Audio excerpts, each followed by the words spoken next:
yang diberikan kepadanya adalah Mas Karebet. Namun, ia kemudian terkenal juga dengan sebutan Joko Tingkir, karena besar di daerah Tingkir, Solotigo, Jawa Tengah. Masa lalu keluarganya adalah tragedi. Ia kemudian meniti karir di Demak Bintoro hingga akhirnya menjadi adipati di Pajang. Setelah itu, Pajang menjadi kerajaan pengganti Demak dan Joko Tingkir bergelar Sultan Hadiwijaya. Namun, akhir hidupnya cukup tragis. Anak angkatnya, Danang Sutawijoyo, mendirikan kerajaan sendiri di Mataram. Lalu, Joko Tingkir, menurut versi Babat Tanah Jawi, tutup usia karena dihantam jin juru taman yang merupakan pembantu setia Sutawijoyo alias Panembahan Senopati.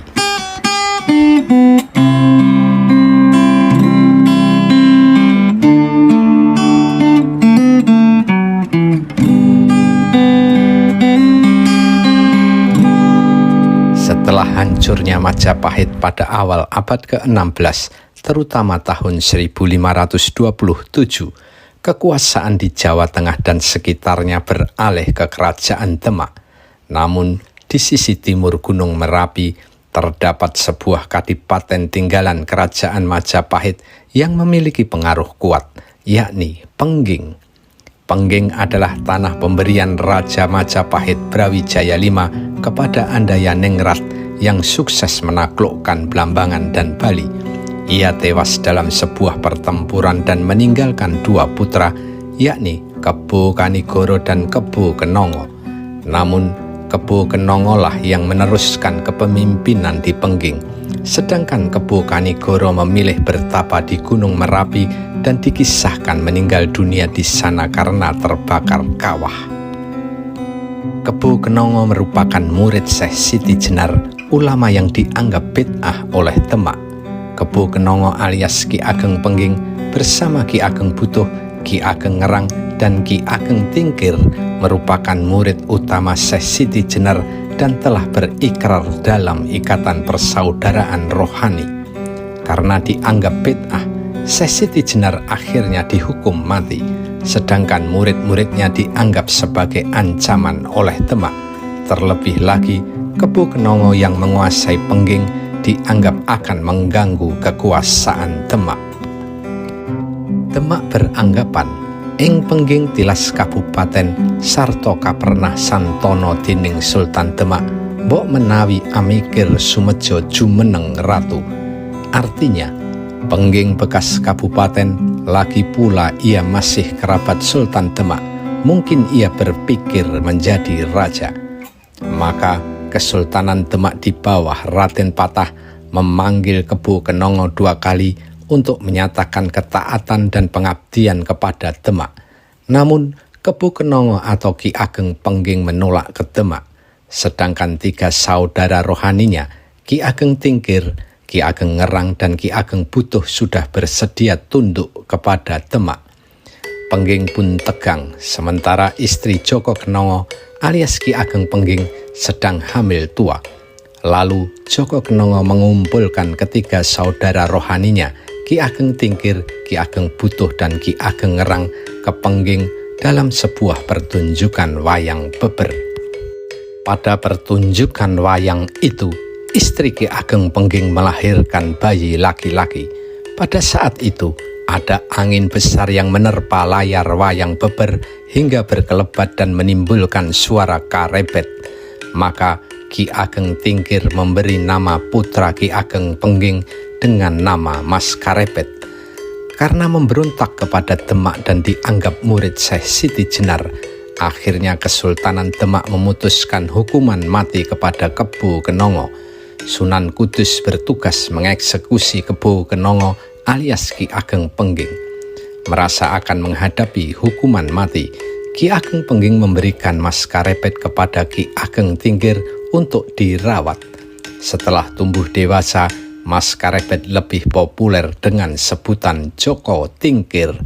Ia kemudian pamit kepada Nyi Ageng Tingkir untuk meniti karir di Demak. Di Demak, Joko Tingkir tinggal bersama Kiai Gondo Mustoko, saudara Nyi Ageng Tingkir yang menjadi perawat Masjid Demak dengan jabatan Lurah Ganjur. Saat itu, Raja Demak adalah Sultan Trenggono. Joko Tingkir pintar, sakti, dan tangkas hingga menarik perhatian Sultan Trenggono. Joko Tingkir kemudian diangkat menjadi kepala prajurit Demak berpangkat Lurah Wiro Tamtomo. Namun, saat seleksi prajurit, ada pelamar yang dianggap arogan dan merasa sangat sakti, yakni Dadung Awuk. Joko Tingkir menguji kesaktiannya hingga Dadung Awuk tewas. Joko Tingkir pun dipecat dan diminta meninggalkan Demak. Joko Tingkir kemudian berguru kepada Ki Ageng Banyu Biru. Setelah merasa mendapat banyak ilmu, ia bersama saudara seperguruannya, Mas Monco, Mas Wilo, dan Ki Wuragil kembali ke Demak. Disinilah muncul cerita tutur bahwa Joko Tingkir dibantu pasukan buaya yang mendorong getek atau perahunya menuju Demak. Di Demak, Joko Tingkir melepaskan kerbau yang sudah diberi mantra. Kerbau itu mengamuk dan membuat kekacauan di Demak, hingga Sultan Trenggono resah. Dalam kekacauan, Joko Tingkir muncul untuk membunuh kerbau tersebut. Karena jasanya, Sultan Trenggono kemudian mengangkat Joko Tingkir kembali menjadi Lurah Wiro Tamtomo. Karirnya semakin meningkat, apalagi ia kemudian menikah dengan putri Sultan Trenggono, yakni Ratu Mas Cempoko. Kemudian Joko Tingkir dijadikan adipati dan memimpin Kadipaten Pajang dengan nama Hadiwijaya. Pada tahun 1546, Sultan Trenggono gugur dalam pertempuran di Panarukan. Posisinya digantikan sang anak Sunan Prawoto. Namun, pada tahun 1549, Sunan Prawoto dibunuh suruhan Adipati Jipang Aryo Penangsang yang menuntut kekuasaan Demak. Ini seperti balas dendam atas kematian ayah Aryo Penangsang, yakni Pangeran Surowiyoto yang dulu dibunuh utusan Sunan Prawoto. Kematian Pangeran Surowiyoto itulah yang mengawali kekuasaan Sultan Trenggono. Tak hanya membunuh Sunan Prawoto, Aryo Penangsang juga membunuh suami Ratu Kalinyamat, yakni Pangeran Hadiri. Ratu Kalinyamat juga merupakan putri Sultan Trenggono atau adik Sunan Prawoto. Tragedi ini membuat Ratu Kalinyamat terpukul dan meminta Joko Tingkir untuk membalaskan rasa sakit hatinya dengan membunuh Aryo Penangsang. Karena hanya adik iparnya ini yang sebanding untuk menghadapi Aryo Penangsang, Ratu Kalinyamat menjanjikan akan memberikan kerajaan Demak kepada Joko Tingkir jika berhasil menghabisi Aryo Penangsang. Misi pembunuhan Aryo Penangsang ini dijalankan sahabat-sahabat Joko Tingkir, yakni Ki Ageng Pemanahan, Ki Panjawi, dan Ki Juru Martani. Anak angkat Joko Tingkir yang juga anak kandung Ki Ageng Pemanahan, Danang Sutowijoyo, ikut dalam misi ini. Singkat cerita, misi ini berhasil. Lewat sebuah jebakan dan taktik, Aryo Penangsang berhasil dijebak melewati Bengawan Sore. Di saat emosi, Sutowijoyo kemudian berhasil menusuk Aryo Penangsang dengan tombak Kiai Pleret hingga tewas. Ratu Kalinyamat memenuhi janjinya. Kerajaan Demak diberikan kepada Joko Tingkir yang kemudian memindahkan pusat kerajaan ke Pajang. Sejak itu, Joko Tingkir menjadi raja dengan gelar Sultan Hadiwijaya. Sebagai hadiah atas kesuksesan misi membunuh Aryo Penangsang, Ki Panjawi diberi tanah di Pati, sedangkan Ki Ageng Pemanahan diberi tanah di Mataram, dan Mataram pun menjadi kadipaten yang berpusat di kota gede Yogyakarta. Pada tahun 1584, Ki Ageng Pemanahan wafat.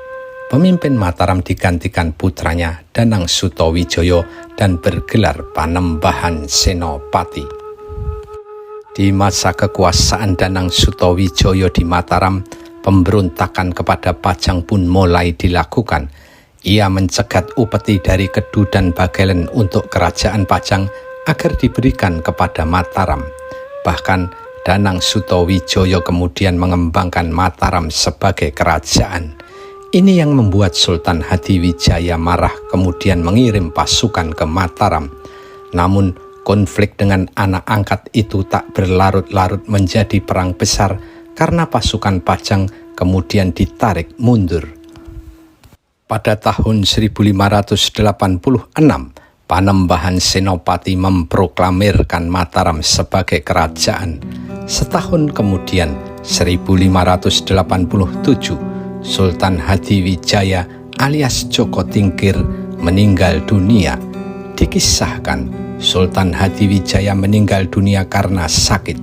Namun Babat Tanah Jawi menceritakan Sultan Hadiwijaya dibunuh jin juru taman pembantu setia Danang Sutawijaya alias Panembahan Senopati. Ia memukul dada Sultan Hadiwijaya hingga terjatuh dan akhirnya wafat. Sejak itu kerajaan Mataram makin besar dan Pajang dipimpin menantu Joko Tingkir, yakni Arya Pangiri. Sementara putra Sultan Hadiwijaya, Pangeran Benowo, dijadikan adipati di Jipang.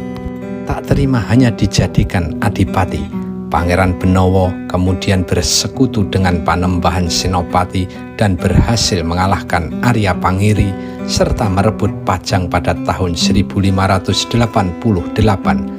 Sejak itu, Pajang dipimpin Pangeran Benowo, putra Sultan Hadiwijaya, namun kedudukannya di bawah Mataram. Hanya setahun berkuasa, Pangeran Benowo menyerahkan Pajang kepada Panembahan Senopati. Sejak itu pula, pengaruh Pajang semakin menurun dan digantikan Mataram yang semakin menjadi kerajaan besar. Bahkan ketika Mataram dipimpin Raja Sultan Agung Hanyokrokusumo, Pajang yang mencoba memberontak diberantas pada tahun 1618. Seperti dikutip sejarawan Belanda H.C. de Graaf dari catatan Hageman, sejak itu Pajang diratakan dengan tanah. Catatan utusan Belanda lain, Cornelis van Maaseik, yang berkunjung ke Mataram pada tanggal 22 Juni sampai 22 Juli 1618 menyebutkan desa-desa yang sebelumnya dipimpin Raja Pajang menjadi kosong. Rakyat diangkut ke Mataram untuk dijadikan pekerja membangun keraton baru di Kerto. Itu sebabnya sisa-sisa kerajaan Pajang bisa dikatakan musnah. Hanya ada ompak batu yang diperkirakan bekas bangunan keraton Pajang yang kini dirawat masyarakat di Dusun 1, Desa Makam Haji, Kecamatan Kartosuro, Kabupaten Sukoharjo. Dulu pusat kerajaan Pajang di masa Joko Tingkir alias Sultan Hadiwijaya diperkirakan meliputi daerah yang kini menjadi Kelurahan Pajang, Kecamatan Lawean Surakarta, dan Kecamatan Kartosuro, Sukoharjo.